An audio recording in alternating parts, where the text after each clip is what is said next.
Welcome to this episode of Sauna Talk. This is the global series of Sauna Talk. This series came about because of Corona and being isolated and not traveling around. As you know, typically Sauna Talk is most often recorded on the sauna bench with a guest, where we sit down and have a long form discussion, most often about sauna, but many other things as regular listeners to Sauna Talk have experienced. But yeah, so we do these by Zoom, and we're wrapping up the global series. We have a few more guests to Sauna Talk globally, and today is a great example of the global connectivity of sauna. I will introduce our guests here in a moment, but I got to thinking about sauna, and hopefully those listening have their own. And what, I think we can relate to this wonderful health and wellness retreat in our own space, our own properties, our own minds, our own being, where we can really check out, unplug from the day to day and really reconnect with ourselves and nature.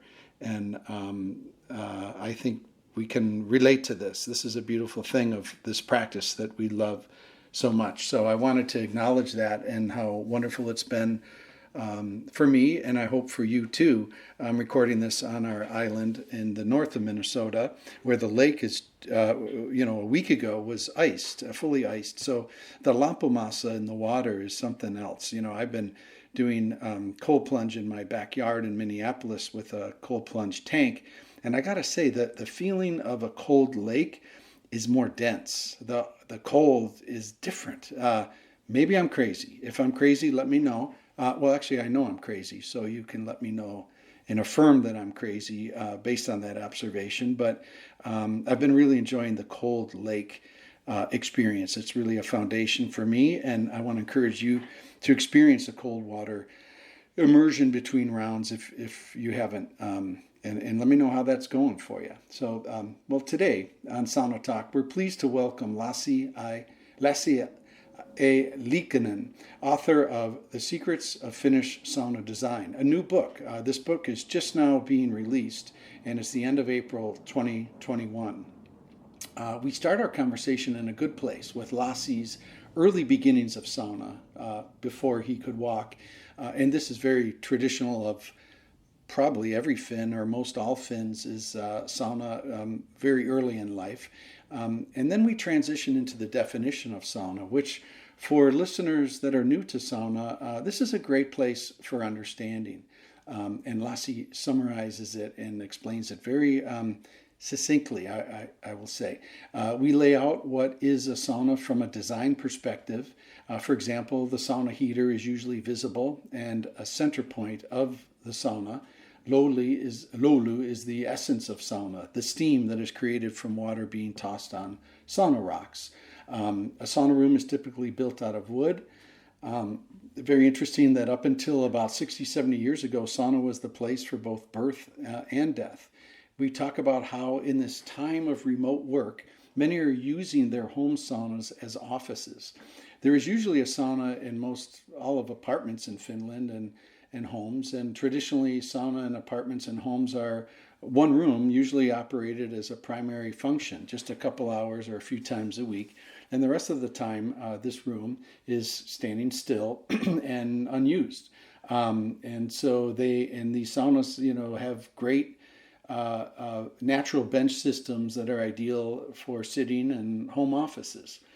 So that's an amazing transformation, and I can relate to this in Europe. A lot of the apartments and homes are much smaller, and you have a lot of people under one roof, and so traditionally where people would go into offices, they're now at home because of this coronavirus thing. So how resourceful to redeploy a sauna room as a mini office. Very interested in that. The small integrated sauna in apartments is, there's really nothing under 30 square feet. And then we discussed the 50 square foot sauna. Here in America, that would either be a 7x7 or an 8x6, which is a good size for most use case scenarios. And we certainly dive into Lassi's book, which is broken up into 4 sections. and he calls it the 4-leaf clover model of great sauna design. You have heat, air quality, interior design, and culture and company. And these 4 segments are detailed as the foundation for his recent book. The unified definition of sauna. It would be great if those things that aren't sauna could be called something different than sauna to help clear up misconceptions about the practice, as well as the reported health benefits. So with that, I would like to introduce you to Lassi Liikkanen, author of The Secrets of the Finnish Sauna Design.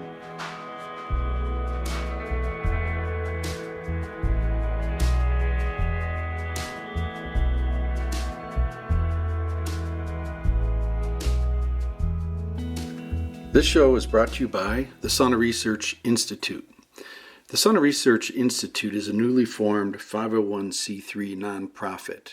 Its mission is to advance the research and study of hot and cold sauna therapy and practice in order to help people live healthier and happier lives. The Sauna Research Institute is initiating its first study, and it is open right now for participants. It's a survey-based study on the mental health benefits of sauna.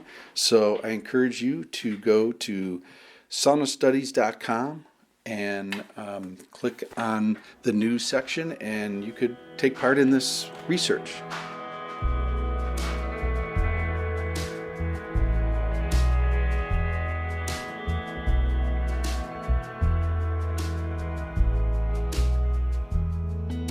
What is your first memory of sauna, and can you share with us just briefly a little bit about your, when it first started for you, and what bringing it up to today, what sauna is like for you? Well, I think for a pretty long period of my time on this planet, approximately like the first 35 years, my relationship to sauna was not that much different from any Finnish person, in the way that I was born in the countryside and living in a detached house which had an integrated electric sauna, which was used, I'd say, at least once a week during the kind of traditional Finnish sauna day, which is Saturday. And I don't actually, in a way, I don't actually recall the first time I was in sauna, but I think it's a similar way to a lot of Finnish kids. They are kind of brought up into the sauna before they are around like 6 months or something like that, before they turn 1 year, and they kind of get. So even though the Finnish kids aren't really born into sauna, they are very quickly cultivated into the culture, and that also kind of applies to me. But I think given the kind of great opportunities for people to enjoy saunas here in Finland, people usually take saunas for granted, at least for some part of time. And I think I also kind of was a little bit of the people who kind of cared about sauna. For instance, I've been doing, for basically until COVID-19, I was doing kind of regular gym exercise like a few times a week, and for the past 20 years. And I was looking up to the picking up the right gym base that they have good sauna. Because usually the training equipment was quite similar, but the saunas were a little bit different. So it made a kind of difference. But then my kind of orientation towards sauna changed approximately 5 years ago, or actually now over 5.5 years ago, when I realized that I need to kind of design and construct a sauna of my own. And then I kind of got a little bit more intimate with it. Mm-hmm. Interesting. So if I'm hearing you right, for many Finns, sauna is a little bit taken for granted, in the sense that it is everywhere. It is taken by most Finnish people all the time, whether it's at their apartment or in the country home or at the lake. It's in the tapestry of the culture, is it not? Yeah, it has been in different ways for a very long time. Of course, we have to acknowledge that things have changed more radically only during like past 50 years or so, when the relative amount of saunas in Finland has grown very rapidly. along with, of course, we've also had, similar to a lot of other Western countries, we've had a quite quick rise in general standards of living, new apartments being built and furnished high-end, including integrated saunas. Since like late 1970s, it has been kind of pretty much a standard.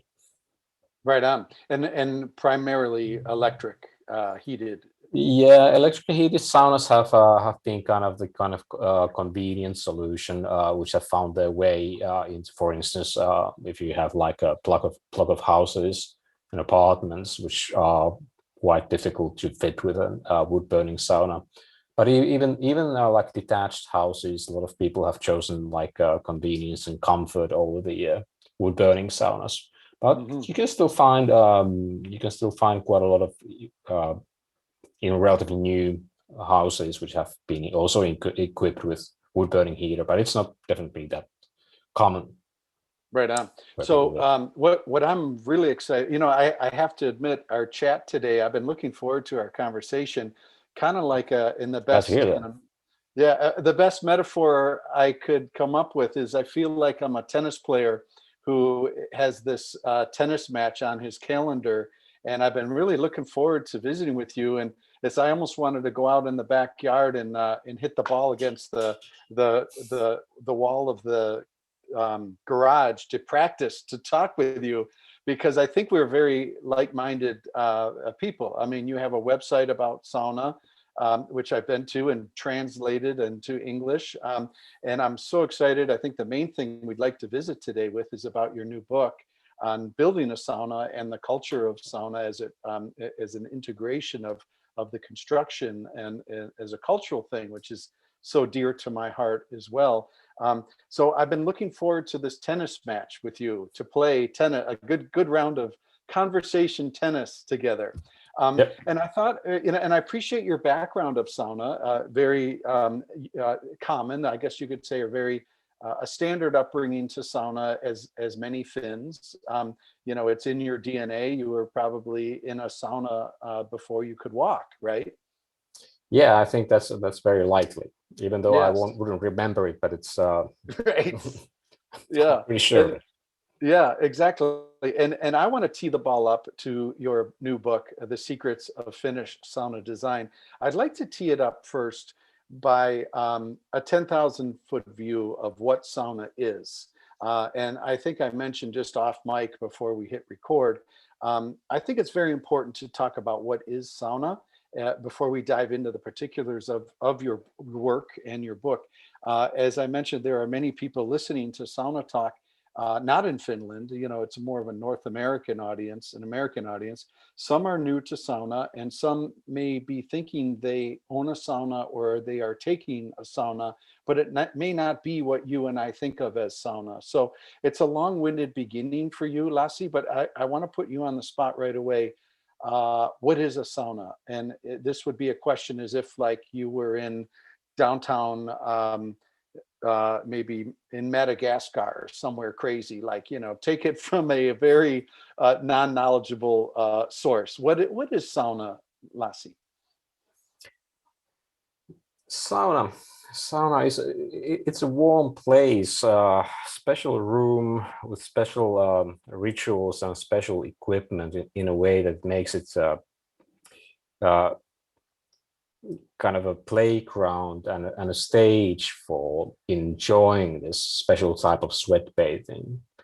I mean, and when we're talking about sauna, my book, The Secrets of Finnish Sauna Design, includes the kind of definition or title Finnish sauna for a particular reason, because I see that how people around the world may have gotten accustomed or have gotten some sort of understanding of what sauna is.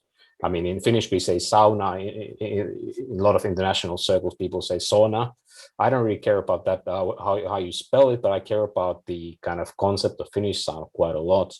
And when I'm talking about sauna, I mean the Finnish sauna. And the Finnish sauna has a few important characteristics. I already kind of mentioned that, first of all, it's a room. And the room, it's not it's a special type of room because it's equipped with a heater. And the heater is usually a very visible part of a Finnish sauna. You can't really kind of imagine going to a Finnish sauna and not seeing the heater. I actually have some visuals here, even though if you're listening to this, you wouldn't see it, but this is basically a picture of a room which is basically dominated by this gigantic metal box, which is basically a sauna heater or stove. And that's one of the things that you always see in a Finnish sauna. It's not hidden. It might be somehow disguised in some circumstances, or it might be kind of less conspicuous, but it's always there. For the reason that the Finnish sauna is not like a static experience. I mean, you can go and sit in a sauna all by yourself in silence and not do anything for 30 minutes, and it just might be excellent Finnish sauna experience. But typically, the Finnish sauna experience is also characterized by the small action called creation of löyly, or creation of kind of steam.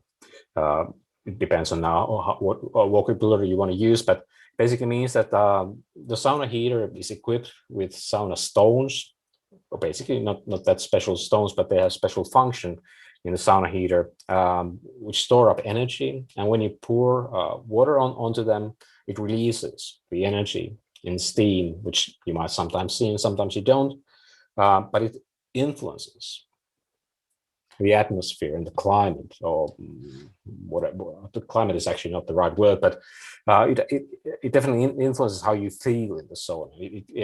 It generates this kind of wave of heat that washes over you. If it's nice, it kind of washes over you in very kind of pleasant, total way across your body,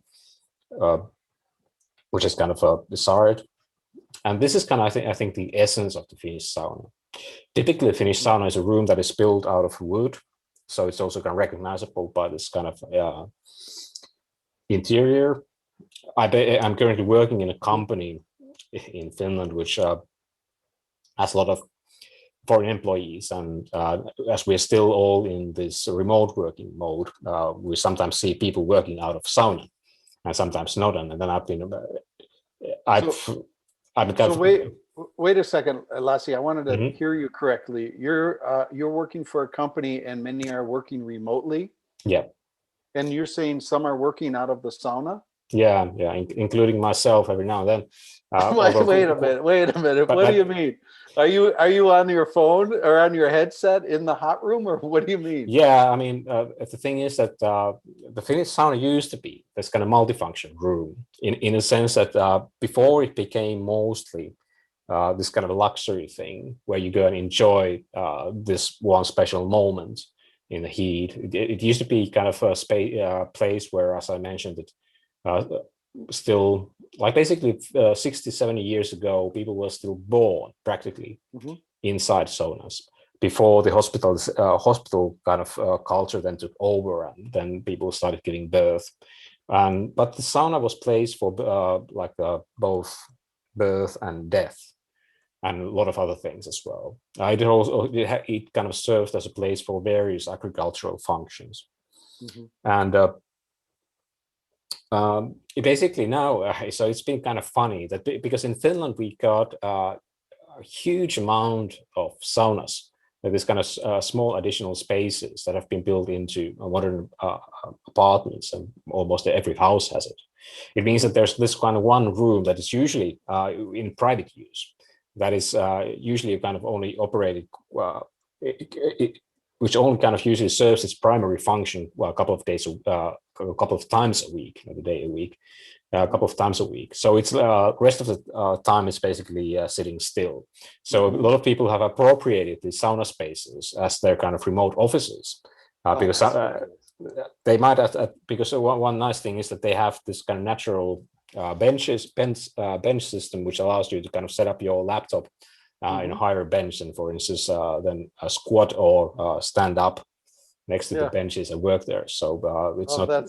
That's so great. And I'm sorry for keep interrupting, but now I completely understand. The heater is turned off for remote work. It's not required unless you have some like a specific thing for it. But That's great. The one other piece I wanted to interject on is when you mentioned that you framed that up so beautifully about, as you think about sauna up to, previous to maybe 70 years ago and before, the function of sauna, you mentioned, is a place for both birth and death and preparing for the body for burial. Or is that right? Did I get that right? yeah, it was the kind of death part was the fact that the Finland is for reference. So the Finland is basically dominated by most of the people who are part of the Christian Lutheran Church, and here so people are not cremated; they are buried. And part of kind of preparation for the burial, the bodies were washed, and this was done kind of privately at home at sauna. Wow. And then the body was then taken to the kind of what is it? It's not called more. Yeah, but anyhow, the facility at the church where it's then kind of placed in the coffin before it was buried. Wow. But those are the two extremes of sauna use historically. Yeah. But I thought what you were going to allude to is that sauna is still today in many communities is the bathing place. There was no running water up until a period maybe around World War II. A lot of even municipalities in the country or even in the city, this was the place and still is the place for bathing. Yeah, I think, I mean, if you kind of look at the history of bathing, for instance, I think there's I was recently reading the excellent book by Ethan Pollock about the history of the Russian banya.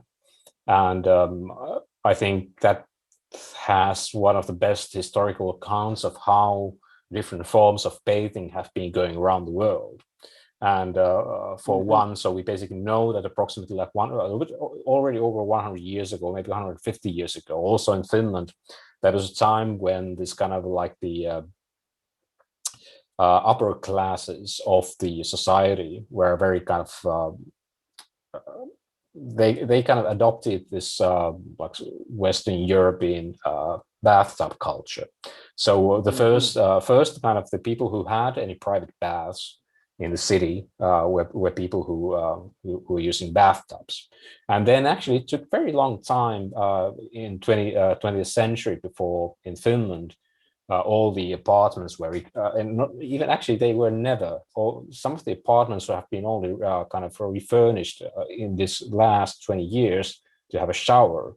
But although the shower is kind of the basic standard of hygiene nowadays, it's actually a relatively new development. Of course, I'm still kind of relatively young when it comes to this kind of technology, but actually people there are a lot of like places where still in like early 1970s there was no shower, right? And the sauna then had this function of being the only place where there's actually any opportunities to kind of get properly clean.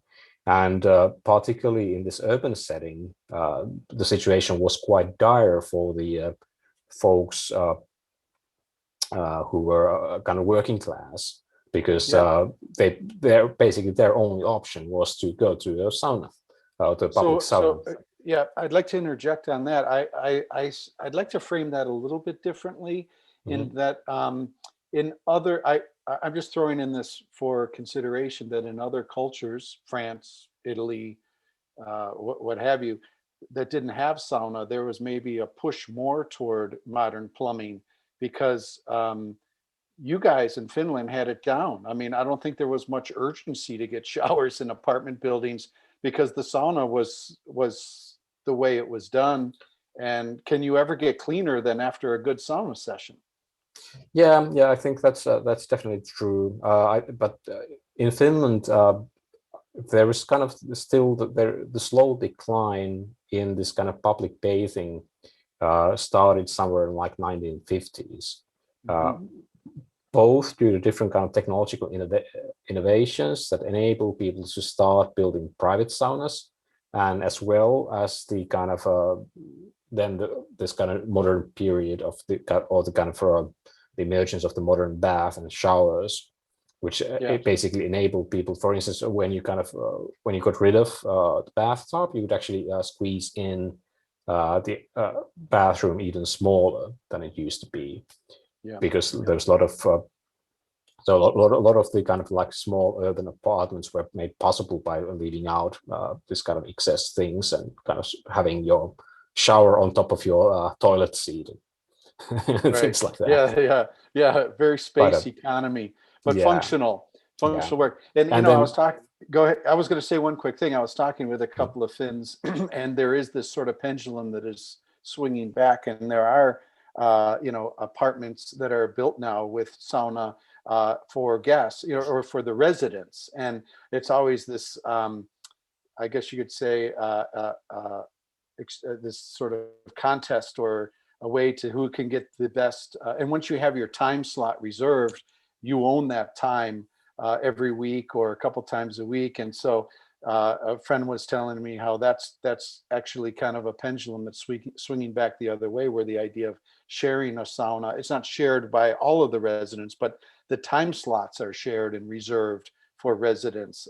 Are you seeing that? Is that a bit of a pendulum swinging back and a resurgence of sauna in apartments in Finland? Yeah, well, I think in some ways, yes, because so the development that started there in like 1950s, it basically, I'd say it culminated somewhere, found its climax in somewhere like early 21st century, about 20 years ago, 50 years ago here in Finland, because at that stage, even the smallest apartment that was built, I would now have a hard time. I would say that the smallest apartment in Finland would mean something like between 20 and 30 square meters, but I don't think that's going to say too much to people who are accustomed to square feet, and I don't have my...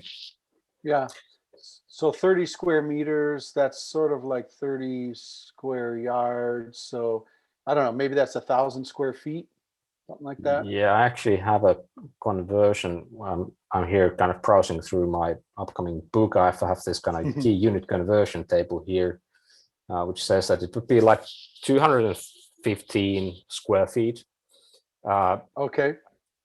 And well, like between 200 and 300 square feet. We're talking about this type of kind of small apartments. Even those were equipped with private saunas, even though they don't really have space for that. But at some point, it became this kind of very fashionable thing to have your private sauna in each and every apartment.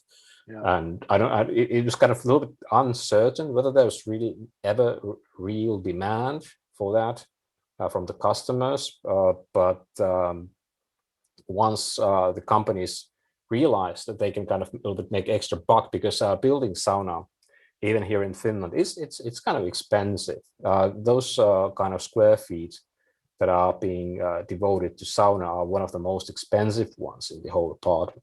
So it is kind of good business if you can fit in the sauna as well among all the other kind of things. When I was in Finland a couple of years ago, I was just so pleased to see my hotel in Tampere.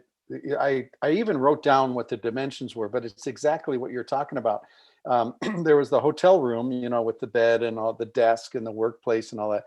Then there was the bathroom, and in the bathroom was a sauna. And I figured that the sauna, and from a square foot allocation, was about 15 to 20% of the entire room. And I'm like, God love Finland, man. I love the priority of you guys having a sauna in every hotel room. Good on you. That is kind of some sort of like a high point of this development. But I think a lot of people then realize that these type of solutions don't really work too well as saunas. I mean, for one thing, Finns, even though the majority of Finns actually live alone, which is kind of it's like sad outcome of in the country, but I don't think that's so untypical of the Western world overall for several reasons. But still, people kind of appreciate the option of being able to kind of enjoy the sauna with some friends or family, if you have any. And most of these like tiny integrated saunas were just too small, and the small size is also kind of a there's in my book I make a few recommendations about how big your sauna should be, and I'm quite strongly against trying to build anything say under like 30 square feet or for square meters, because it's basically very difficult to construct a space like that would work too well and provide a kind of very comfortable sauna experience. Yeah, Lassi, we're jumping all over, and I knew this was going to happen in our conversation, and I hope it's okay. But on this note of in your book where you talk about the size of a sauna, and forgive me for the conversion, but what do you think about 50 square feet as a size? Well, I think it's a good starting point because I think for that kind of space, you can usually fit in. First of all, it allows kind of my thinking. I'll say one like background thing. So my kind of thinking about what's kind of used, what's like a good or not in a sauna. It basically usually always starts from the kind of acknowledgement of what sort of needs will that sauna, or what kind of needs it can fulfill. And I think the sauna of that approximately that size is something that will, first of all, you can fit already with regular kind of arrangements. You can fit 4 people, 4 adults in the sauna, so it's good. And also kids, so it's you can kind of achieve a lot of things in that space. I think it's kind of like it's basically where the range for recommended saunas begins. Right. Yeah, good. And I'm glad you framed it up like that. That is very important to really get an understanding of what the common use is for sizing up a sauna. And what I find in America here, as I talk with people about their sauna and their plan and all that, is they'll say, well, I want it big. And I go, okay, well, why? And I said, well, we want to have 8 people. And I'm like, okay, so to me, 8 people means you may start a sauna session with 8 people, but 2 people are going to be in the changing area getting ready. And then maybe 2 people are still at the house figuring out what they're doing. So you may start a sauna session with 8 people where 4 are in the hot room. And then, a few minutes later, 2 more may come in, and you may have 6 in the hot room, and that's great. But the first 2 that got in there, they're on their way out. So, a sauna party with 8 people sometimes, or most times, doesn't need 8 people to sit in the hot room at one time. That's my feeling about that. So I personally like that, where there's an encouragement for other, areas of socialization or hanging out, whether it's on the deck outside or in the cold plunge or in the changing area. That's one thing I love about sauna. And I think it's easier to oversize a hot room than it is to undersize a hot room. Do you have any thought about that? Yeah, I think and I totally agree with what you're saying, that I personally see there's one category of problematic saunas which are too small, but then there's also this kind of a problem easily to the other end, that if you kind of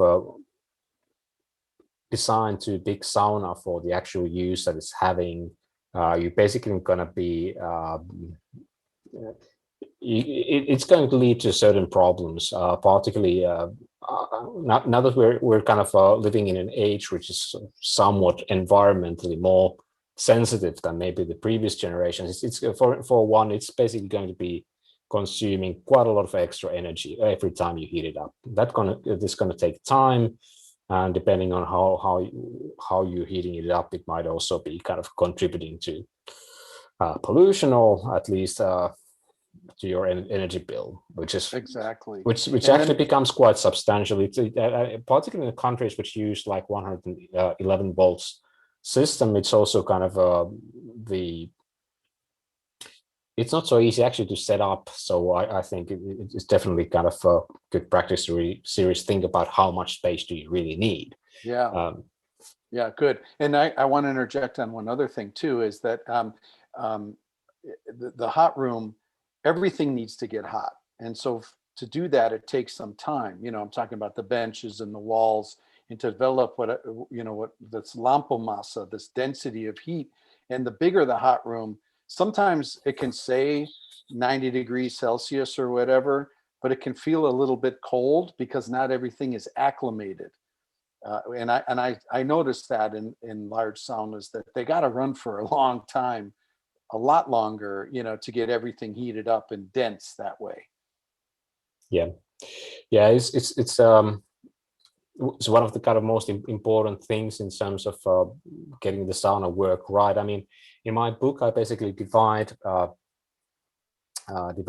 kind of my ideology or design thinking behind for Finnish saunas into 4 different areas, and they are heat, air quality, interior design, and sauna culture and sauna company. But I always start from the heat factor, because the heat Yes. is definitely the kind of number one thing, which none of these things can be left out if you want to have a kind of nice sauna experience. Right. But the heat is the kind of most self-evident and most easily perceptible thing that if you kind of get that wrong, everyone will tell you it's not a good sauna. Yeah. So, there's a couple things to that, and I'm glad you brought that up, because I find sometimes it difficult to communicate heat and what that really means, especially here in America. Some people may think I'm being a bit snobby or pedantic about, pedantic, I guess, is a word meaning like, like really high society in terms of sauna, which I'm not trying in any way. I'm really trying to get to the essence of what feels good and heat, and taking sauna for over 30 years, 3 times a week, you start to get a good sense of what good heat is. But the problem I find is that many people don't have any consciousness to it, and they just figure if they're sweating, it's good heat. But that's not necessarily true, is it, Lassi? Well, I think if you're sweating, it's going to start, because the sweating usually doesn't begin unless you've already been able to spend approximately 10 minutes in the sauna. And I think for me, one of the kind of key metrics, or kind of a ways to measure if the sauna is any good at all, is that how long time can you spend in there. Yes. And Yeah. Good point. I've personally been to saunas in which I can't stand for more than 5 minutes before I have to exit them. And I think, that is definitely too short of a time to start with sweating profusely. So it basically tells you that there's something wrong with the sauna. Yes, right. And I think that leads into number 2, air quality. Wouldn't you say that would be the primary reason for having to leave the hot room too soon? Yeah, the air quality is definitely very important part of the equation in order to create this kind of a pleasant and healthy sauna experience. The air quality is it's kind of it's the kind of, so for background. So I also do some work helping Finnish also some international clients to improve their personal saunas and construct some new ones. And most of the kind of consultation requests I get from the Finnish people are particularly about the air quality thing, because it's kind of tricky. Because first of all, you don't actually see it. Sometimes one part of the only thing that is very easy to perceive is that if your sauna smells bad. But that's you can usually kind of figure out the reason why it smells bad by yourself. But then there's this aspect that if you can't really stay in a sauna for very long, it's usually also kind of indicated there's some sort of air quality problem. But Yes. pinpointing out what is the problem and how you're actually going to fix it is totally different deal. And I've kind of compiled a set of different kind of recommendations and tips and tricks of how Finnish people have been dealing with the air quality issue. But I have to say this is altogether it's kind of least well understood aspect of the sauna design. Agreed. Let me help try to frame things up, and forgive me for bouncing around so much in our visit together, but you've been really great about tackling any aspects of sauna in conversation. But in fairness to your book and the work you've done, I want to tee the ball up or introduce what you call the four-leaf clover model of great sauna design. And it's back to these four, would you call them elements or Yeah, I think aspects? that's an acceptable term. Yeah. And just to revisit these, and we can speak to these a little bit more in detail. Heat at the top, and I love how you start with that. And air quality, interior design, and culture and company. It's such a beautiful illustration of these essences of sauna. In talking about heat, let's take these in a little bit more in depth.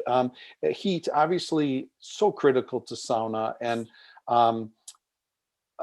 just to get a little bit more in detail, talking about heat, it's obviously the heater, whether generally wood-fired or electric.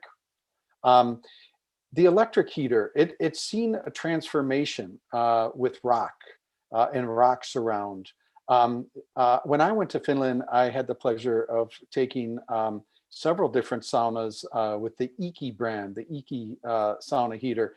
Are you familiar with that? And is it true that they're the origin or the original of the design, where the heat mass is through electric is accentuated through a rock surround? Well, a little bit depends on how you define it. I think the Iki brand is the one that they first commercialized this one particular design for a sauna heater, in which you have this like mesh surrounding the volume of stones, and the stones are kind of visible from the very bottom to the top.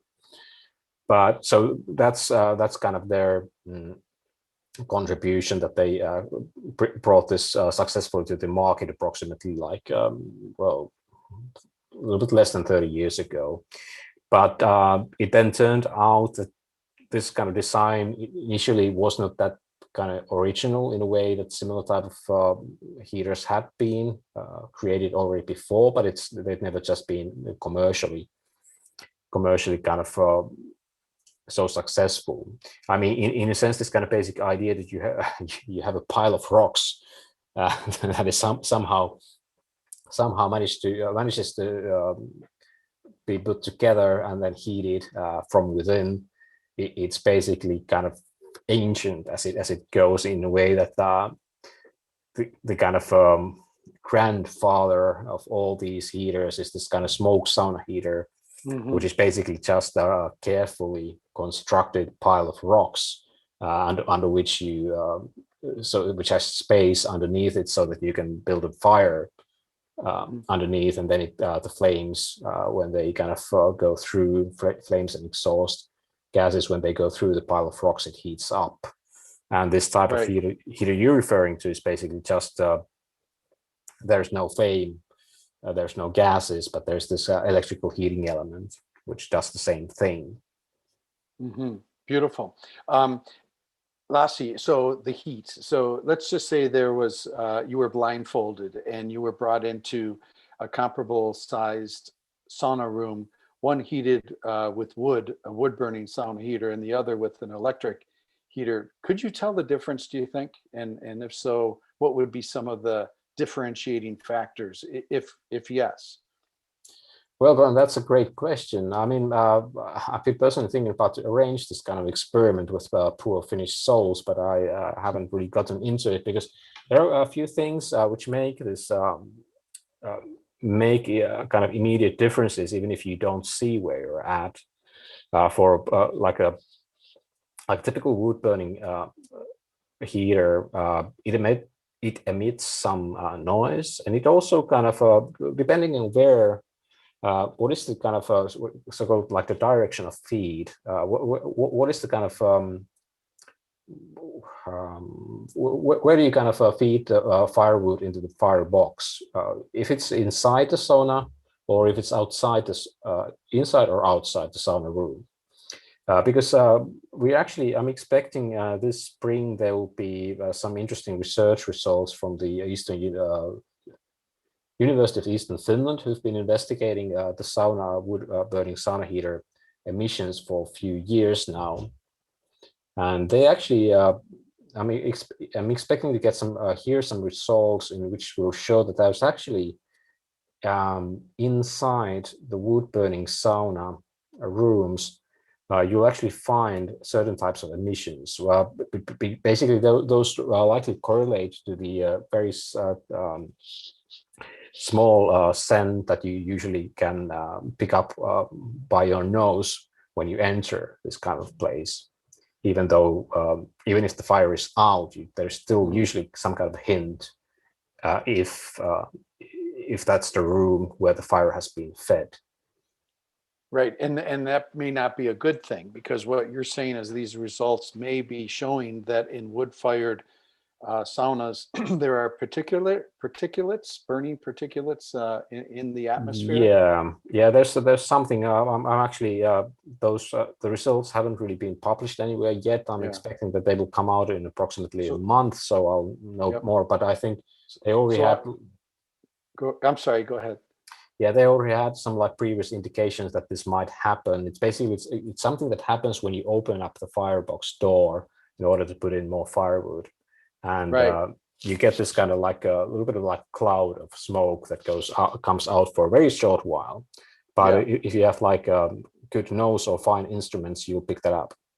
So one more bit on that is some wood burning sauna heaters, really cheap ones in my book, the damper is the ash pan, and so the flame is very much exposed to the atmosphere, and I don't like those kind of wood burning sauna stoves at all. I have a friend who replaced his I suppose I could throw names on there, it doesn't matter, it was a Harvey wood burner, I think the M3 or H3 or whatever it is, and he replaced it with a sauna stove called the Kuma that's made in Minnesota. And the Kuma has the damper that is separate from the ash pan. And so he says it's marketable, the difference, because in his old sauna stove, when he's sitting on the bench, if the sun was shining, he could actually see some particulates in the air. And he thought, wow, this is not good, But now that he's replaced his sauna stove, he says it's totally clean in his hot room. So I'm wondering if that may be some of the contributing factor for particulates in the atmosphere in the hot room. Yeah, it's possible. Although I think I'd rather not go into speculating about the potential reasons of why, because one thing that happens when old heaters start to fail is that they usually become cracks in the metalworks of the firebox, and then you might expect that there'll be kind of gases escaping the firebox or anything. Yes. And unfortunately, some of the kind of relatively cheap wood burning heaters have more of these type of problems even in quite early age than some of the more expensive models might do. So perfect. Great. Heat. Anything more? I actually, we could fill a whole podcast about heat and sauna, and I don't want to brush over this first of the four pillars of your book. Do you want to share more about heat? I mean, like I say, I could go on and on heat, but I do want to be respectful because I do want to touch on the other three. Are we good with heat? I'll just say one more thing. On Thursday, I'm going to have this the book launch event, which is going to take place kind of in the morning part of North American time zones, a little bit later here in Finland.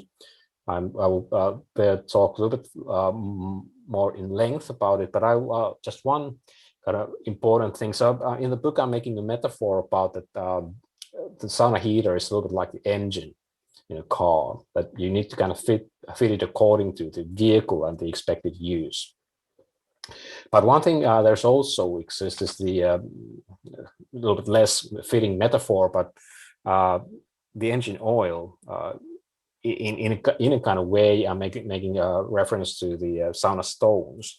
Although the sauna stones also have very important function. The engine oil metaphor kind of refers to the fact that they have to be regularly serviced in order to kind of keep the engine working, or the whole system will fail. So, Lassi, just to interject on that one, how would you respond to people in the north of the United States here in Minnesota that have been using the same rocks for 12, 15 years and have had no cracking and everything seems to be fine? Do you think that that's not right? I mean, it can be the case that they've been able to find great specimens of rock that will have withstand all that time, or because there are a lot of factors that that affect how quickly the stones will erode and kind of have to be replaced. Because, but eventually, they will always kind of crumble to Yeah. dust. See, we always thought that was a marketing ploy from you Finns to get us to buy more rocks. Yeah. Well, it might be that as well. But I have had like for approximately like 3 years now, I've had like a sauna stone testing facility, and it's kind of a research hobby that's easy to arrange because it's totally automated in a way that there's like my my lone sauna heater in the lab, just like 3 times a day. It heats up like 3 hours at a time, and then washes or not washes, but sprinkles a Yeah. stream of water upon the rocks at frequent intervals, and then Well, basically destroys everything that goes into the heater.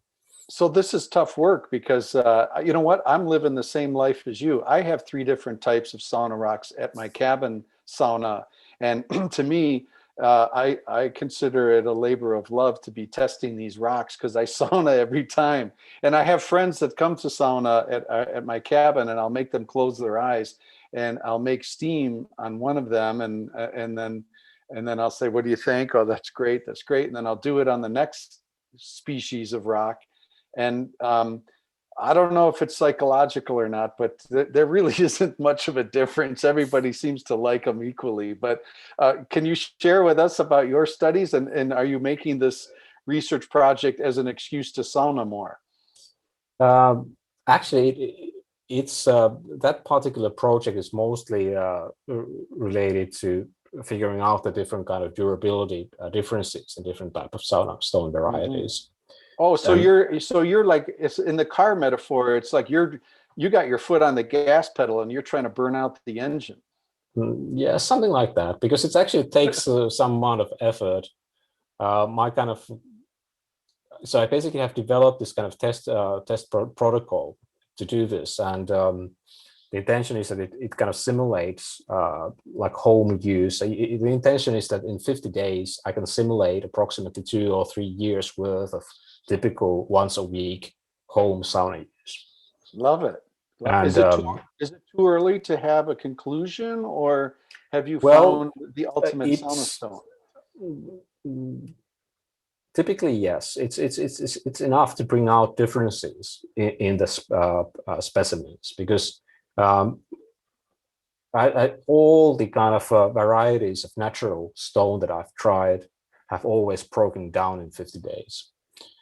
Sometimes to lesser, sometimes to greater extent. So it's I've been personally kind of I personally, of course, I've developed the whole methodology, but I'm personally kind of satisfied that now there finally is some kind of way to objectively evaluate whether these differences in the sauna stone quality are actually real or not. I love it. I think that's fabulous. And when I come to Finland, I'm going to bring a box of rocks for you, and you can test some of the ones from Minnesota. As long as you can just keep on watching for 50 days, it's fine. Yeah, that's right. Well, I need an excuse to stick around Finland for 50 days. That's brilliant. So heat, it's such. You referenced the Savu sauna, and what's so interesting is, it is the most revered sauna in Finland. I mean, I think that's categorical. Those that are into sauna love the Savu sauna, and we will speak about Savu sauna maybe when we get to number 4. Culture and company. But it's interesting as we stay on with heat. that all of this modern technology and all that, it's trying to recreate the wonderful heat that is created through a sabu sauna is the bottom line, isn't it? Well, to some extent, yes, but I have to say that the maybe a little bit like sad truth about the Finnish sauna culture on this kind of very like broad level, when I'm talking about like the whole population, is that the smoke sauna, sabu sauna, is actually something that's it's clearly like a niche. It's not really anywhere close to the mainstream understanding of sauna, and I don't think I haven't really been able to kind of investigate this, but I think you can probably find equal amounts of people who kind of dislike the smoke sauna as those that are really kind of like hardcore enthusiasts and spokespeople for smoke sauna.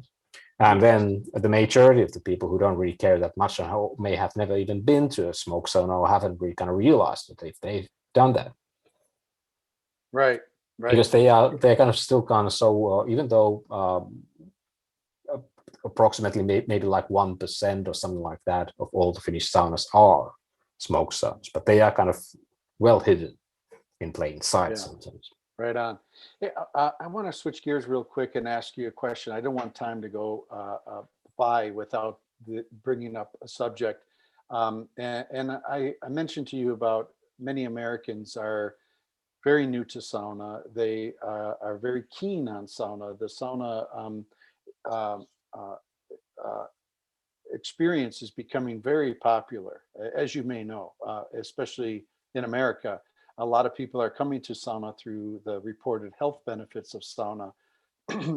And we can talk about the seminal work done in Finland, particularly. But what would you think about a company selling sauna that in labeling, health benefits of sauna, but is selling something they call sauna that doesn't fit the definition of sauna that you so clearly described? And I'm talking about infrared. Do you have a particular opinion about that specifically? Yeah, I think I actually recently published on my saunalogia.fi website. I published this kind of story about the 10 myths about the Finnish sauna, and one of those myths that I was dealing with was particularly around this this Finnish sauna versus infrared sauna and their health benefits. And what I had to say about the topic is that, first of all, the Finnish sauna or sauna in general has this kind of a very specific definition of how it is like. And it's pretty clear that the infrared cabins, as they should be called, are not saunas. So they're definitely two different kind of breeds of technological systems that both may enable similar type of sweat bathing, but they do that by providing quite different circumstances that require a very different kind of a ritual or procedure of enjoying the whole thing. Yes, thank you. And I think one very important point here to add is that if we look at the scientific evidence that people have been collecting about the potential health benefits of different forms of sweat bathing, we can say that there have been quite a lot of studies that concern infrared and use infrared in its different forms that have found like beneficial effects. That's fine, but then again, the kind of most radical results that we've received over the past 5 years from a research group of Professor Jari Laukkanen, who I've also collaborated with him on one research paper last year. All of his results have been retrieved in the context of Finnish type of sauna, and unfortunately, no one really knows too well about the distinct causal mechanisms that enable these health benefits. But if you're a person who's really kind of looking into getting the best possible health benefits, and you may have heard about Professor Jari Laukkanen's work already through he's got a lot of different kind of large spectrum of different types of studies around the topic, and it seems very convincing that there are several types of health benefits to be gained. Those are based on people who use Finnish type of saunas. So if you instead go and get yourself an infrared cabin, there is no guarantees that the health benefits and long-term kind of benefits you are expecting will ever be the same, because the research, there's no kind of research to support this kind of long-term health benefits from infrared cabin use. Exactly. That's exactly the point that I was hoping that you would bring up, because again, the context in America is that the differentiation of a sauna and an infrared cabin is not clear. Many think that if you go into a room that's wood lined and you sweat, you're in a sauna. Mhm. So this is a real challenge in America, especially when companies are marketing health benefits of a practice that is not a sauna, Yeah. that may mask or look or appear or function from a sweat bathing perspective as a sauna. So Yari's work is the seminal study from 2016 that Lassi is referring to was a 20-year study charting people, Finnish men, 2,300 Finnish men through their sauna practice, through their lives with regular sauna use. So I think that distinction, Lassi, that you bring up is so critical. And I don't know if this is manipulation on those pushing products, or just ignorance or naivete. But those listening, I just want you to really take in what Lassi is talking about here, that if you're purchasing or investing or wanting to live a healthier life and have sauna as part of that, please be super conscious of what is a sauna as even just the beginning point. And we want you in a sauna, not something that is fabricated to perform as if it was a sauna. Did I get that right? Yeah, I think there are two further points that I could make about this topic. First, you should gotta also understand that even though the this kind of like a traditional Finnish type of sauna, which usually the kind of main difference to the infrared sauna, for one main difference is the fact that the Finnish saunas operate at a clearly higher temperature range. Once more, let me now check my cheat sheet. Yeah, I'm getting you all. Sorry. I'm getting you all warmed up in practice for your big presentation. Yeah. I realized I had to print this out in order to get these temperatures right. But I mean, typical infrared saunas probably operate at something like 130 degrees Fahrenheit or something like that. Mm-hmm. But in the Finnish sauna, you expect to get some sort of like temperatures between like 160, even 200. Yeah, would be like typical range for a Finnish sauna.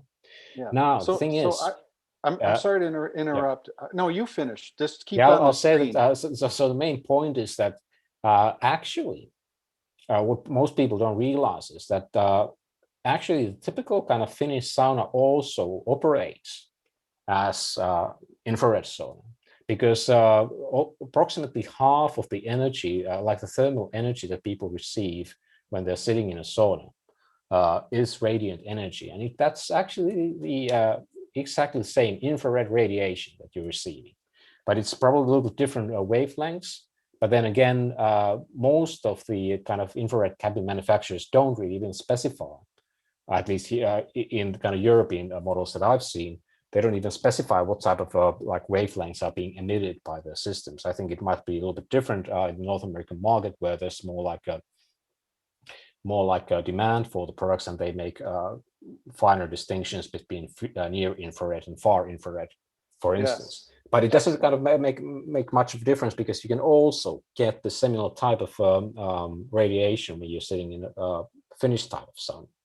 Right, and the jury is out, or the the data is not complete as to whether health benefits of sauna are because of a higher temperature, or possibly the introduction of steam, lolu, is that a contributor?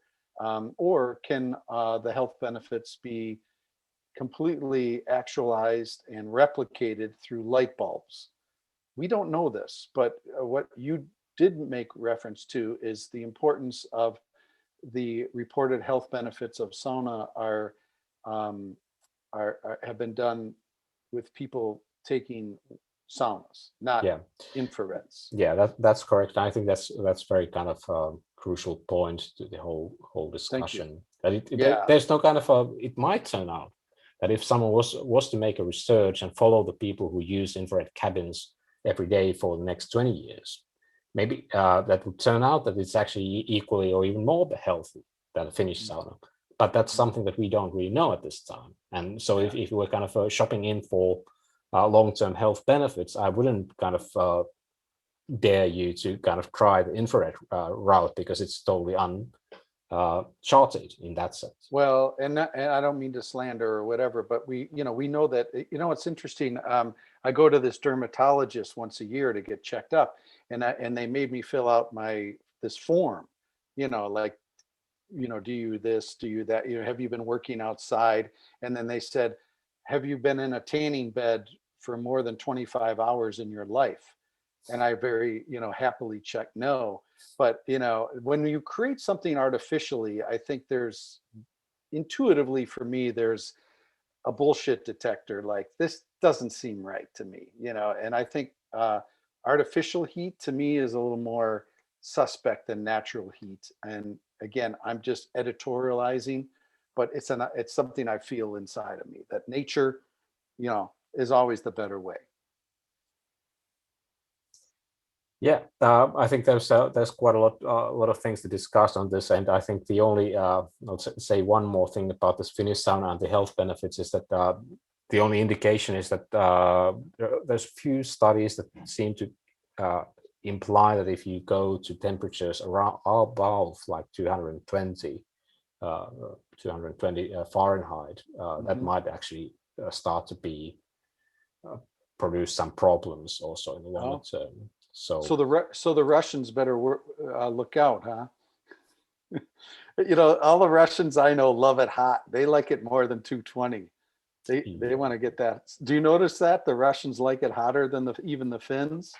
yeah, I think there's this also kind of like my experiences of the Russian baths or banya have been such that the temperatures or the feeling is definitely hotter than in Finland, but it's also kind of like a production of the heat and the Yeah. humidity of the air. Yes. Yeah. So one more thing, and we're going to jump to number 4 right now. And this is a nice transition to number 4, culture and company. Um, in Europe, and while you stay on this page just for a moment, what about, first of all, is it legal for a company to sell an infrared cabin and call it a sauna? And whether or not it's legal or authorized or whatever, and maybe we could reference Germany in your answer. Um, but the next thing is, as a Finn, what do you think personally, and what do you think the average Finn thinks when they see infrared cabins being marketed and touted as sauna? It's a two-part question, but do you have a thought to that? Well, I think so. When we first started this talk, I was saying that most of the Finns are kind of bred into the Finnish sauna culture. And in my book, I discussed that how Finnish people develop this certain type of taste for sauna. So they're kind of very good at recognizing what is a sauna, what is a not sauna, what is possibly a bad sauna, what is a kind of okay sauna. So I think in Finland, you'll find infrared cabins here and there, and they are sometimes called infrared saunas. Maybe unfortunately, we don't here in Finland. We haven't really kind of taken the measures that we should have had taken to protect the kind of identity and the concept of sauna, for instance, in a similar way that the French have their cognac and champagne, or the Italians have their own special produce, like different cheese and other types of things that have been kind of trademarked and protected. unfortunately, there's no such protection for the Finnish sauna, which is kind of a pity. There's no kind of even though it should probably be in the Finnish constitution, but there's no law against the fact that people can sell kind of equipment under the sauna label, even though it might be quite distant from what we understand as sauna. How do you feel about that personally? Well, I think if I was there are different perspectives to this matter. I think it would be benefit of everyone in the world if we had more like if we could stick to a more harmonic or more kind of like unified definition of sauna, so that when people went for instance, when a person read from the magazine that the sauna is good for your health and helps to kind of improves your longevity and kind of reduces the risk of say stroke or dementia, and then they go shopping for this kind of miracle device called sauna, which was supposed to do this. It would be great, wouldn't it, if they could actually find what the sauna is, instead of ending up with this 2 feet by 2 feet infrared cabin, which they can probably stand for more than 5 seconds, and then it becomes another trash in their garage. Yeah, right on. Very nice. So it's a cultural thing as well. You know, there is this tradition to the experience. Anything else you want to share about that? I think that's enough. Let's kind of move on with your questions. It's unfortunately getting quite late here. I know, man. You're doing great, though. I'm so sorry to keep you this late. My kind of improvisational power is kind of running dry. So yeah. So is there anything else you'd like listeners to know? We talk about the 4-leaf clover, air quality, ventilation is super critical to good sauna. We could nerd out on that like crazy, but we can leave it at that, the air quality aspect, unless you want to chime in. Interior design, do you want to speak to either of those two in brief fashion? I could say, I'll say a few words about interior design, because it's also kind of matters quite a lot, in fact.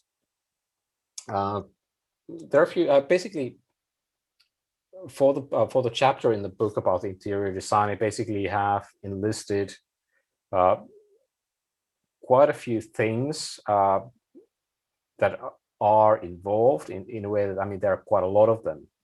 Because when you actually start building this type of space, you realize that it has to have, besides you have the heater and you have the ventilation, you have to have the walls, the ceiling, the benches, the interior materials, cladding, floor, door, window, sliding, different safety equipment, whatnot. So there's actually quite a long list of stuff that you actually need to take into consideration when you start building this thing. And in my book, which I basically, one thing I haven't kind of mentioned is that the kind of my philosophy originally behind this book was that I've been always interested about kind of, so I have like a somewhat a mixed academic career. I've published approximately like 80 internationally peer-reviewed publications, and I was working at local universities for almost 10 years since graduating. And one of the things that has been kind of driving me in the project has been this kind of relationship between experience and its explanation. There are kind of different things that kind of that make or break your sauna experience. And this the 4-leaf clover thing is kind of like very like overall or very high level view into how you manage and kind of conquer, divide and conquer the sauna thing. But then there's always the number of details it's quite big. I mean, this is not kind of rocket science in a way that it doesn't require any major equations or money from Elon Musk in order to kind of get there. But you have to kind of be able to kind of understand things that matter the most from things that matter the least. And great point. Particularly when it comes to interior design, there are a few things that are more important than the others. And so I've basically created for the chapter that opens up this, I have like a list of things in the order I see they are most important. Which And starts please from share the that.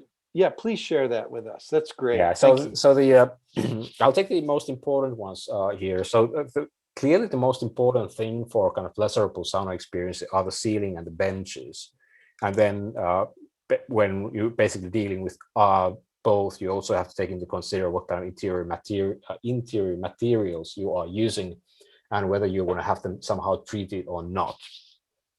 You always, of course, naturally have to have some sort of like solution for walls, floor, the door, windows, lighting, and safety and usability considerations.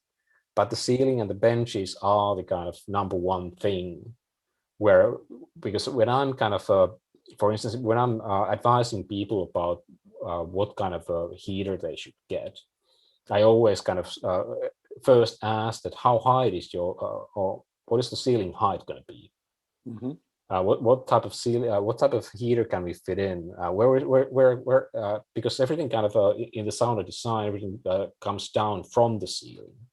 So when you've established your possible or maybe ideal ceiling height, then you start counting downwards and figure out where you have to put the benches and where should the heater be. So that's like absolutely kind of necessary thing, because if you screw that up, you're not going to have much of a sauna experience, even if everything else is kind of perfect. And you know, this dynamic that you're speaking about, you know, barrel saunas are huge in America. And do you have a comment about that as it relates to the ceiling and benches?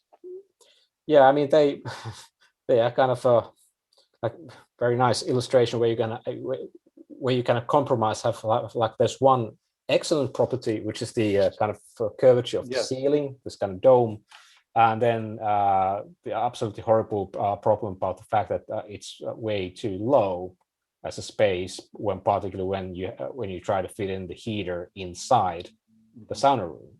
I mean, if you can have a hole in the bottom of the sauna, a barrel sauna, and then place the heater kind of underneath the floor level, you could actually probably have a very nice sauna. And I've actually seen, well, not this type of like a trailer mobile sauna very recently, which had this kind of design, and it works marvelously.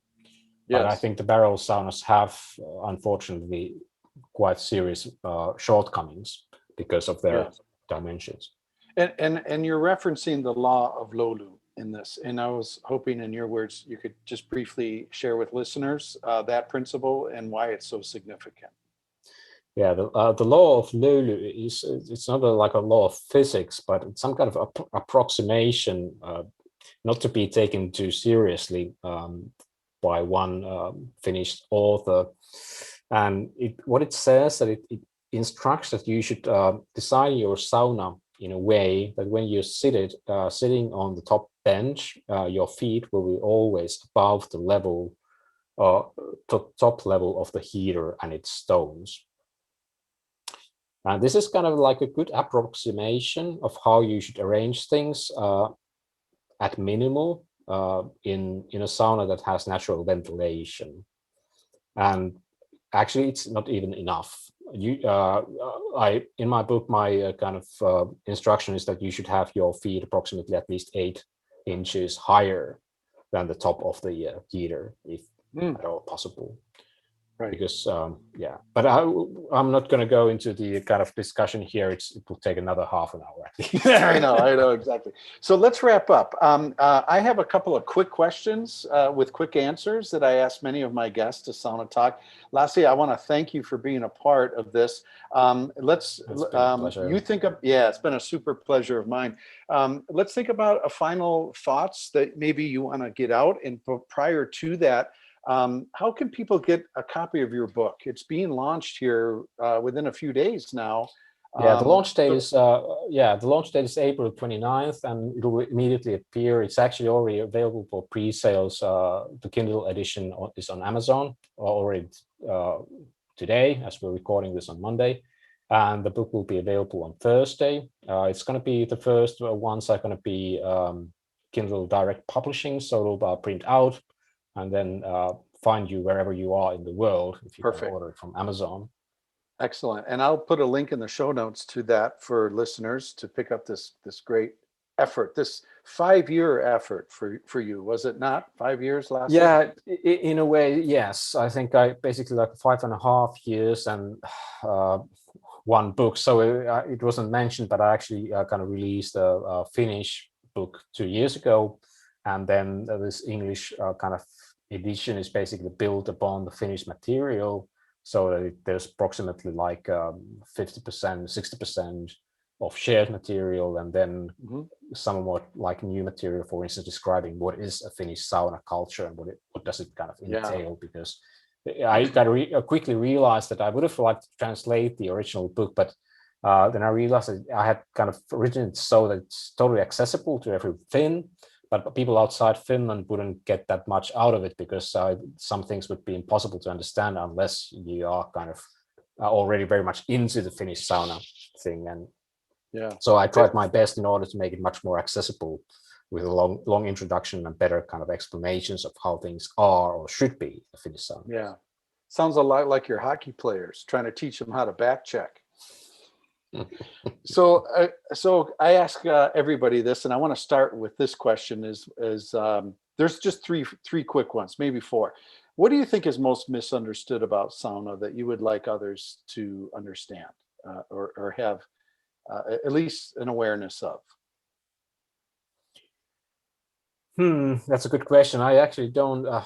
I think it's so dependent on where in the world you are sitting and reading your newspaper or social media, because I think the misconception here in Finland or next in Sweden or next in Russia or the United States. How about for you, the United States? Let's just say you were transported here to America and you're hanging out at a bar, and you know, people say, oh, where are you from? And you happen to say Finland, and there's 4 people, and they say, oh yeah, there's saunas. And the word sauna comes up. You know, what would you like people listening to this podcast know that you know that you think is potentially misunderstood about sauna? Maybe I'll come back to the very first thing that you asked. If the thing doesn't have a heater, or if you can't create steam or löyly, it's not a sauna. Thank you, brother. Thank you. Mobile sauna is big in America. If you could have a mobile sauna and go anywhere in the world with it, and be transported to a place, what's the first place that comes to mind where you would like to sauna with a mobile sauna? I have like 2 picks. It's North Pole or the South Pole. I don't know. Okay, it Maybe should be very similar. It would be very similar climate, wouldn't it? Yeah, but I think it's the kind of like the beauty of the sauna thing is that you have this kind of contrast between extreme heat and the extreme cold. And I think there you would be able to capture it perfectly. Lovely answer. When you know it's a sauna day, like, do you sauna? How often do you sauna in a week? Do you have a routine or? As often as I can, but unfortunately, that usually means like on average probably two times a week. I don't know. I actually lack the so where we're currently living with my family. We are living in a kind of city apartment building. We have like this kind of shared sauna that we use as a family every week, and then depending on other things. And sure. If there was no COVID, then things would be also very different. But exactly. So let's just say, so let's say there's no COVID. Would you be going to a public sauna in Helsinki regularly? And if so, I mean, then things would be kind of different. As said, for instance, I would like to go to the gym twice a week, and every time when I've worked out, I always kind of pop in for this kind of a quick sauna. session, which might take about 10 to 15 minutes at a time. But I think it's kind of a good start for your recovery after training. So those kind of things, and then there are all other kind of good sauna opportunities around here. Yes. Right. So let's just say it's a good sauna opportunity day and COVID's not happening. Would you go to Sauna or well, I think I'd say at least that the frequency of going to sauna would probably be at least 3-4 times a week. Yeah. So let's say it's a sauna day and you wake up and you know you're going to sauna. What is your favorite moment for sauna as you think about the preparation thereof? Maybe if it's wood fired, starting the fire, stepping in for round one, the first lolu, the first cool down, the whole process. Is there a moment? I think my kind of I'm kind of slightly straight to the action guy in a sense that I think my kind of but the answer is then kind of totally the opposite. I think my favorite moment is nowadays my kind of sauna routine is such that I usually go in and just lay back. I nowadays in my current routine I usually kind of end up going to the sauna. Partly now in the COVID times, we use sauna mostly with the family, but I usually go first and just lay on my back for about 10-15 minutes. And I think that's the kind of the best meditative part where I don't really think about anything and just wait until I start sweating and then start create a lolu after that. Yeah. Would you say that moment before lolu is about your favorite or the first steam? Well, I think the first 15 minutes it's that's something magical, but the lolu is kind of like crown jewel, so that they're kind of inseparable. Beautiful. Last question, Lassi. So you're on the North Pole and you're having a magical sauna, a dream sauna. If you could sauna with anybody in the world, dead or alive, past, present, who's the first person that comes to mind that you would like to have a sauna with? Yeah, I actually, I've been thinking about this, but I still haven't really kind of settled on a very good answer to this, I think. But I mean, like we know that in Finland and also in Russia, a lot of the kind of key political figures have always been friends of sauna. And one thing that I've been thing that comes to mind is the old Finnish president Kekkonen, who was kind of very well known for his but he actually doesn't I have to, on the other hand, I have to say that he doesn't kind of strike me as a guy that would be eventually very good person who I'd like to be spending any time on North Pole. So yeah, right. You'd want 1 or 2 rounds and then he could get on his helicopter and leave you alone, right? Yeah, so it should be some more little sociable person. So sociable person. Okay, I'll give you a pass on that on that last question, Lassi. But that was a beautiful answer. Any final words or thoughts? I know it's late your time in Finland. I do love to sauna talk with you. I had a great tennis match with you to hit the ball back and forth, and I hope we get to play tennis again. Sauna tennis of conversation. Any final words for listeners to Sauna Talk as we leave here tonight? I think I've got to say pretty much everything that was on my mind, but I think I'd like to just emphasize that even though my kind of I've written a book about which tries to give out somewhat like well thought advice about how to do things and how to plan, design a sauna. Eventually, I'm not kind of pursuing any single truth in sauna design, even though, as said, I'm kind of clearly in favor of certain technologies and solutions over the other ones. But I think eventually, only thing that matters is your personal kind of experience that you get out of the sauna. So, particularly in Finland, you'll find people who have kind of devoted much of their time, sometimes maybe much of their life, into creation of their personal kind of temples of sweat, and they seem to find great satisfaction in kind of enjoying this, and everyone can do that. And I don't really kind of I don't want to kind of push on to this kind of one right way to sauna thinking. I think there are a lot of good ways to sauna. It's important that you get the mental kind of satisfaction of having the sauna and feeling that you do it right, whatever the other people say. So it's important to sauna. Yes, care man. if it's so right. Thank Great. you, Lassi. What a beautiful finish. I appreciate your time tonight.